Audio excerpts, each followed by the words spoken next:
Welcome to the wonderfully complicated world of Victorian fashion, where women didn't just wear dresses, they wore structures. These garments weren't just outfits, they were feats of engineering, and hidden beneath all the lace layers and steel was a daily challenge. Most of us would never imagine how to manage the most basic personal routines in a dress that could take up more space than a dinner table. Picture this: you're wrapped in yards of fabric tightly laced into a corset that squeezes your waist and restricts your breathing. You're walking throughout hallways with skirts that stretch nearly 6 feet wide. Every step is carefully calculated. Sitting requires a strategic plan, and through it all you're expected to look effortlessly graceful. The real question is, how did Victorian women handle bathroom breaks in these towering towers of tulle and steel tones?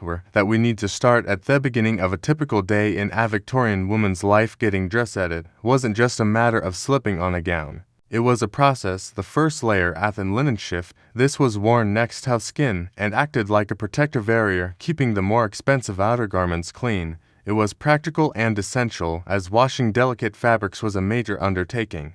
And not done frequently. Next came the corset, the defining piece of Victorian fashion. Tightly laced and reinforced with stays, it shaped the torso and dramatically narrowed the waist. Women wore themed so regularly and so tightly that their rib cages adapted to the pressure. Breathing deeply, not really an option. Then came layer after layer of petticoats. These weren't just for warmth or modesty, they helped build volume, turning dress into a bell-like shape. Some women wore 5, 6, even 7 layers. Each one added bulk and made moving around that much more of a challenge. But a crown jewel of this entire setup, waist crinoline.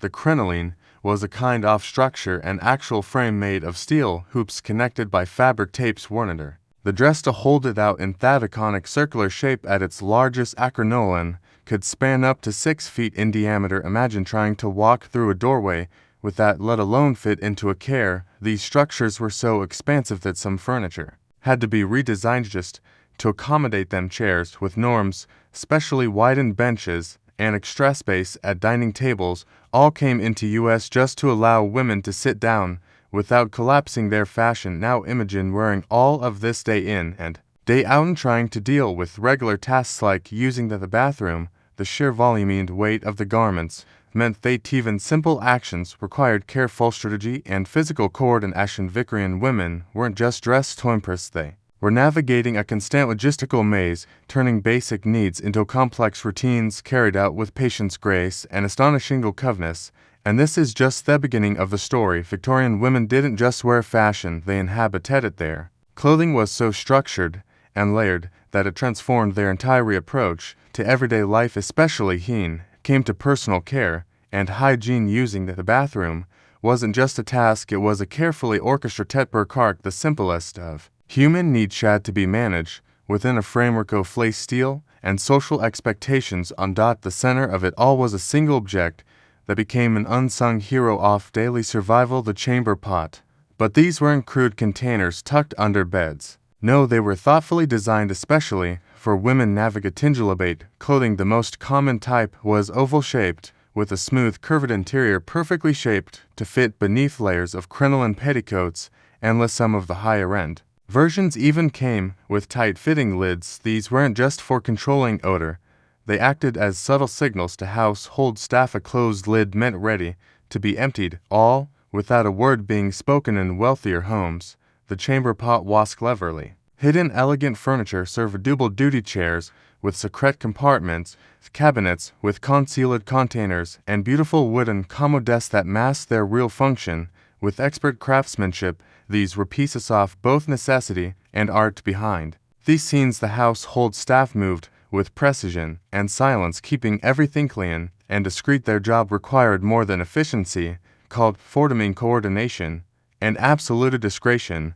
You could think of them as the backstage crew of a very delicate, refined performance. Now let's talk logistics. A Victorian woman couldn't simply lift up her skirts and be done with it. We're talking about up to 20 lb fabric and structure, a literal cage of steel hoops and stitched elegance. Shed to master a technique that was part choreography, part mechanical know-how. The key was all about positioning. The chamber pot would be carefully placed beneath the layers, and through subtle body adjustments and strategic fabric arrangement, the entire process could be completed without removing a single piece of clothing, no zippers, no buttons, just posture control, and an incredible essence of balance. At formal gatherings, things became even more refined. Large homes and ballrooms included retiring rooms, space specifically designed for women to step away and refresh. These rooms weren't empty powder rooms, they were fully staffed lounges where maids worked like a support team, assisting with skirt placement, timing, and cleanup, all while maintaining the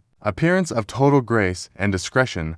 This wasn't just functionality, it was an art form. The ability to handle a complex private need without disturbing one's appearance or drawing attention was a skill women cultivated, passed down, and quietly perfected. They moved through their days like stage performers, always poised, always graceful, even while navigating what was in reality a small miracle of coordination. But here's a twist that might just surprise you. For much of the Victorian period, many women didn't wear what we would today recognize as underwear, at least not in the traditional sense.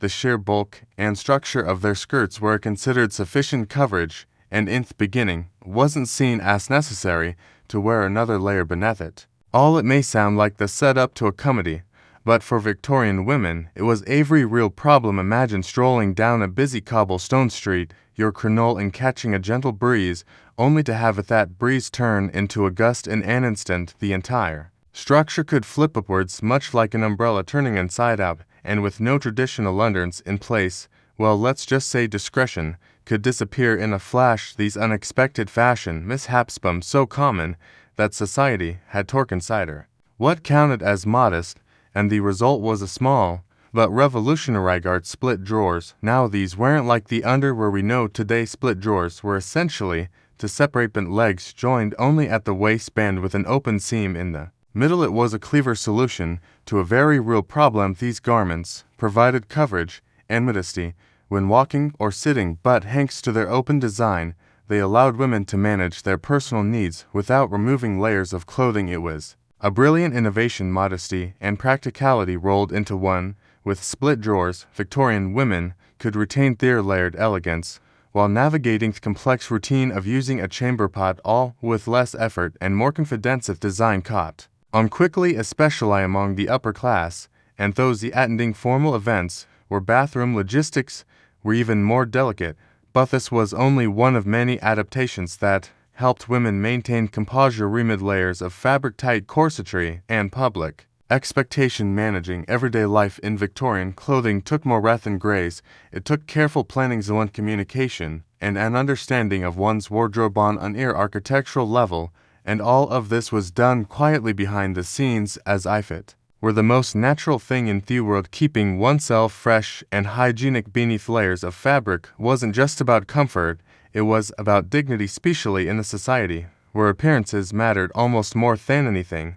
But without the convenience of modern plumbing or disposable products, women had to rely on a range of clever and sometimes surprising methods. Let's start with the basics. Toilet paper, as we know, simply wasn't widely available for most of the Victorian era. Instead, people used whatever was practical and nearby for working-class families. This might have meant pages torn from papers, catalogues, or recycled paper. In rural areas, natural materials like soft leaves or cloth rags did the job. In wealthier households, however, the approach was a bit more refined. Soft linen cloths cut into small squares were the preferred solution. These reusable cloths were washed carefully along with household laundry. They offered a more comfortable and luxurious option and were considered a mark of gentility. Another reminder of how deeply class shaped even the most personal routines. And speaking of laundry, this was no small task. Victorian dresses were grand layered and often made of delicate materials that couldn't be washed.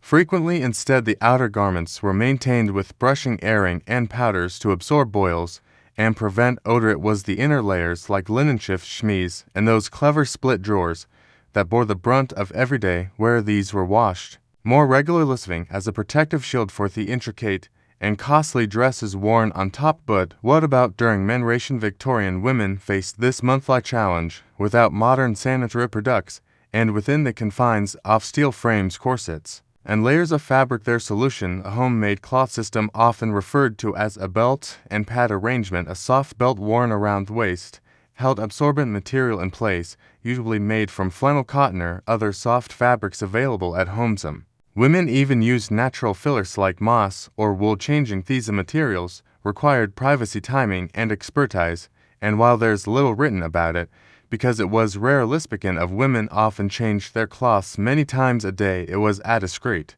routine performed with impressive coordination, often while continuing to fulfill social obligations or household duties. This entire system was built on silent cooperation and learned technique. Mothers taught daughters, ladies' maids offered assistance, and entire homes were structured to accommodate these private needs without disturbing the surface ecom of polite society.